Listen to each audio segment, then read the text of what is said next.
of my leads come in through SEO. 16% of them come in through referrals for me. And what I find is the conversion rate on SEO is like 10%. The conversion rate on referrals is like 60%. So for me, even though referrals are only a small portion of my leads, they end up being the highest paying projects and the easiest projects because people can trust and work with you. And if your leads mainly come through referrals, sometimes people struggle to build a system for that. I'll show you quickly a system I use for my referrals and my business. It's essentially a system on Clickup. You can replicate this in Notion. I believe you use Notion. And it's quite simple. Anytime a project is completed, it automatically creates a task in this column where it's got the project title, the client name, the client email. And I also like to know what the referral type is, but that's just for my own purposes. And they then run through an automated sequence. You'll see here, this is a note that I just keep from my team. And basically, once I set a due date on one of these tasks, there's a bunch of automations set up in this list so that basically once I set a due date in that task, when the due date is reached, it moves into this column and they get an email basically following up on the project, just saying, checking in that they were happy with the results first of all. After that point, they then, it sets another due date, and then 10 weeks later they move into this column and it sends an email, which you'll see basically tells them about my referral program with a bonus, and asks them if there's anyone they know that could use my help. 10 weeks later, moves into the next column, which is just a basic check-in, just saying how you're getting on, do you need any more help? Another 10 weeks later, there's another check-in, which again just looks like a casual email. These are actually sent from my email, it's not sent from MailChimp, that's why I've set it up on Clickup, just so you don't get problems on subscribing. I feel like 10 weeks is, it's basically once a quarter. It's not too often to check in with people. And you'll see just another email asking if they need any help. And then after that, another 10 weeks, again, I remind them about my referral program. So basically, twice a year, they get a reminder about my referral program with a bonus that they get money if they refer someone and it turns into a job. And twice a year, they get a check-in just saying, how you doing? How's business? Do you need any help with anything? Here's some stuff I can help you with. And this just repeats. When they get to the end of this referral column, they go back to here. So it's just a loop and they just run through this every year. So that's quarter, and they just run through this system. They also get their annual MOT. So once a year, I basically offer them a free marketing consultation, or marketing MOT as I like to call it, which is basically just a call to ask, what you're having problems with. Oh, you're not getting leads. How can I help you with that? Probably SEO or social. So, but they basically call it a free marketing MOT, and you get that once a year. And if they ask me, obviously I put them into the pause column. I've never been asked to stop because it's not too frequent, and the emails, as you'll see, are pretty short and they are personal from me. It's customized with their name, it's customized with their business name. So it'll say, hey, how's things at United Sports USA Golf Inquiry. You see I customize all the email with custom fields.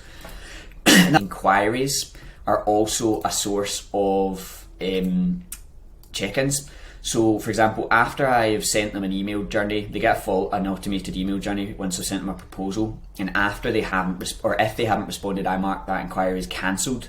Now, it's never really cancelled because after 3 months, I do another check-in to say cancelled, followed up. You wouldn't believe the number of times that I don't get an inquiry, and then 3 months later I follow up and I say, hey, how you getting on with that project we talked about? And they go, oh, well, our current designers really let us down. Or they go, oh, well, I haven't even started it yet. Actually, can we kick off and pick things back up? And it goes ahead. Like, I would say that happens like 5% of the time, which is, a large number. I mean, I've been doing this for like a year, and there's 318 cancelled followed up emails in there, and there's another 230 cancelled that are yet to get an email. Do the maths, it's quite a lot of inquiries that turn out into jobs. Separate journey as well, which I'll just briefly show you. When someone completes a project such as a brand or a website, there's a separate journey for each of those. So this is the website one, and you'll see after the website is launched, after a short delay, they get instructions and video training on how to use their website, which looks like that. They get a button that goes to a page on my website which has instructions for every type of website that I do. Each of these videos are 10-15 minutes, which I record on how to do it.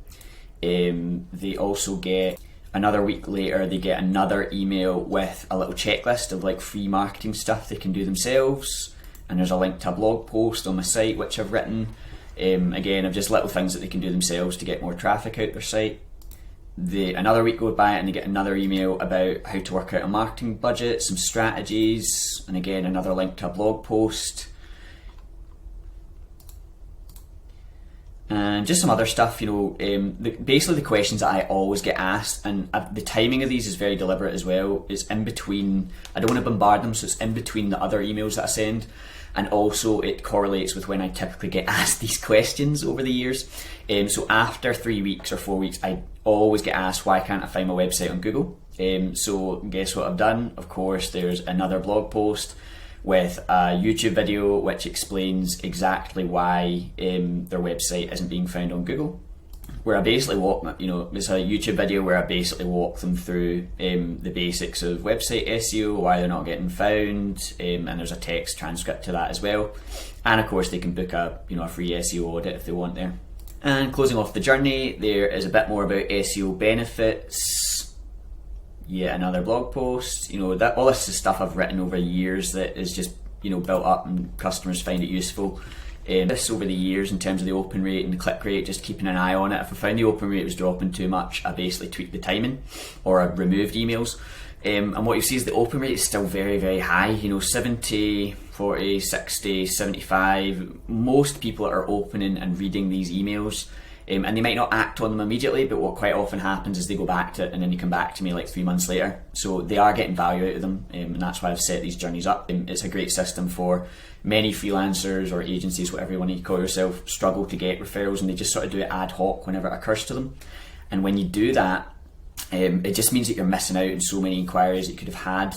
You can't rely on your own, initiative to remember to check in with all these clients. And over the years, you'll build up a client base of hundreds and hundreds of people that obviously, over time become the critical mass you need in order for your business to sort of run on autopilot without chasing new work. Obviously, you do want to be chasing new work for growth, but this is the baseline that's going to allow you to exist and hire people and scale and get a VA and all the freeing things that turn you from a freelancer into a solopreneur, in my opinion.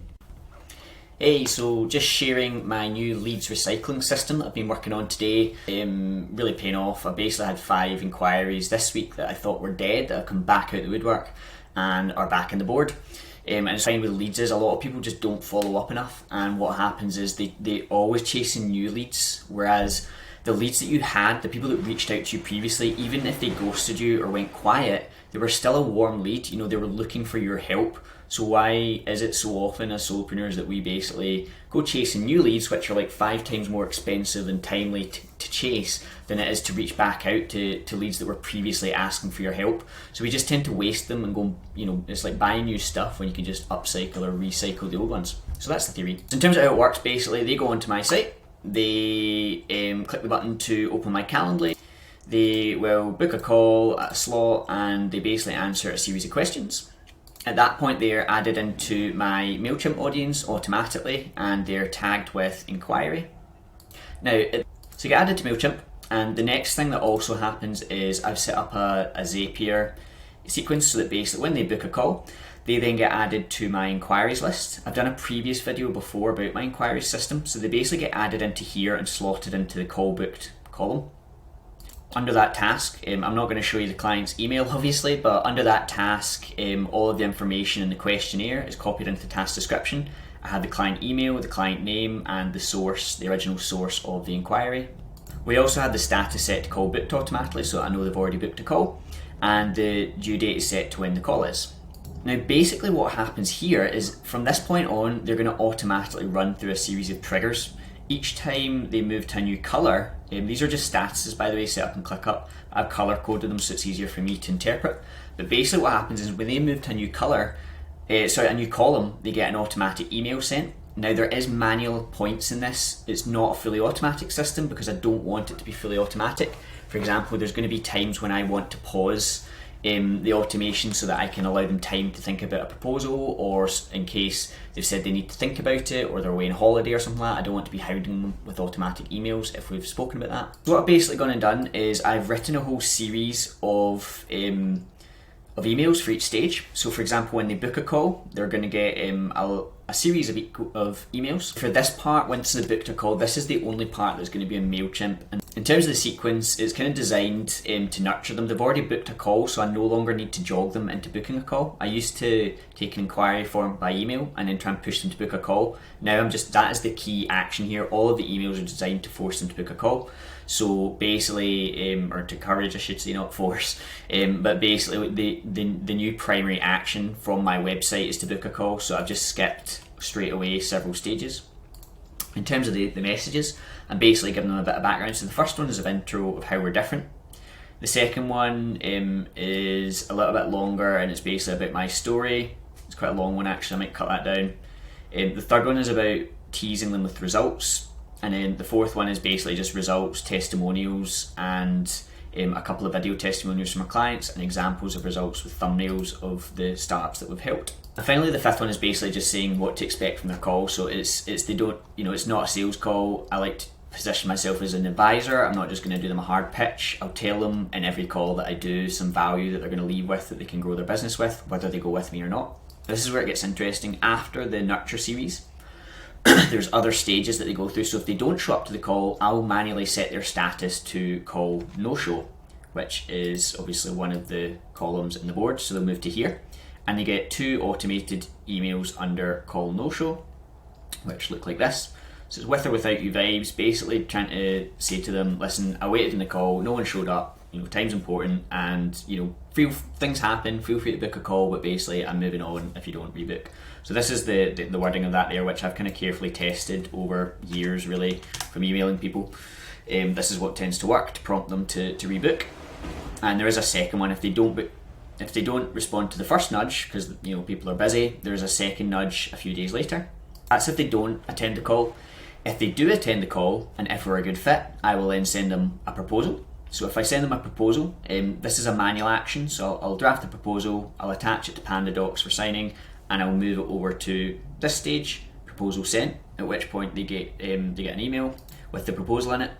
The due date is automatically set to 2 days later, and then if they haven't responded by 2 days, they get their first nudge, which looks like this.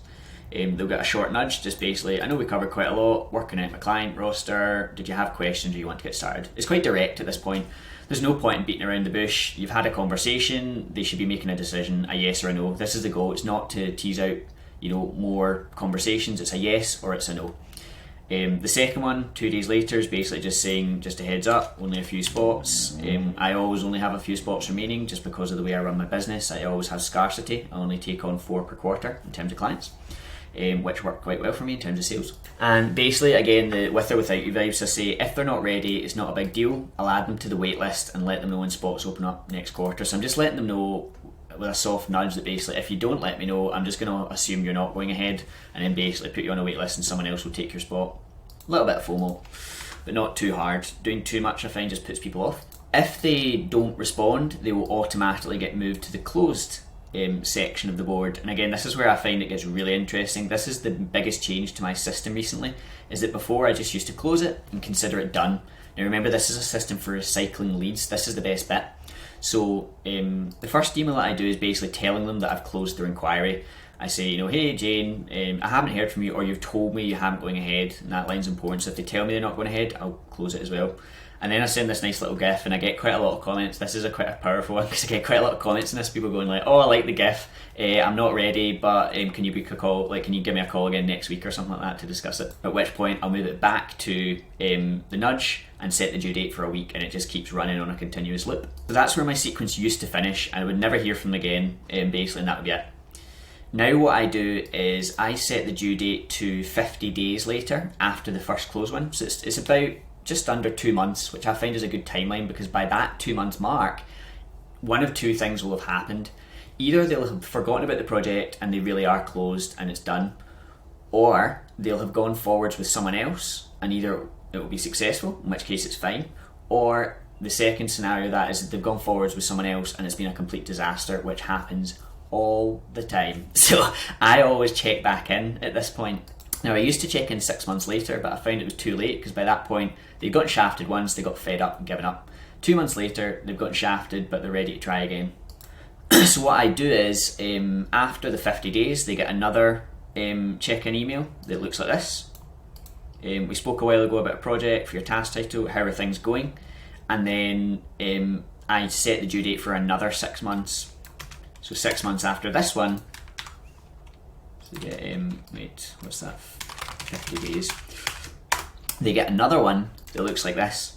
And it's a wee bit funny, this one. Again, it's deliberately designed to be quite funny, to jog a response, and quite often people get laughing at the joke about the Japanese proverb for marketing. But if they don't respond to this, they get this one. If they respond to this and they say, I'm not looking to go ahead with it at the moment, but I'll let you know, I just leave it, and they get another one 6 months later. If they tell me they're not looking to go ahead with it, it's fine, I still leave it, because here's the thing, they might not be going ahead with that project, but they probably are going ahead with other projects. If they are a business owner or an entrepreneur or a solopreneur, they probably have other things in the pipeline that might be able to help with. So I always check back in, unless they tell me not to, and so far I've never had anyone tell me to please not contact them.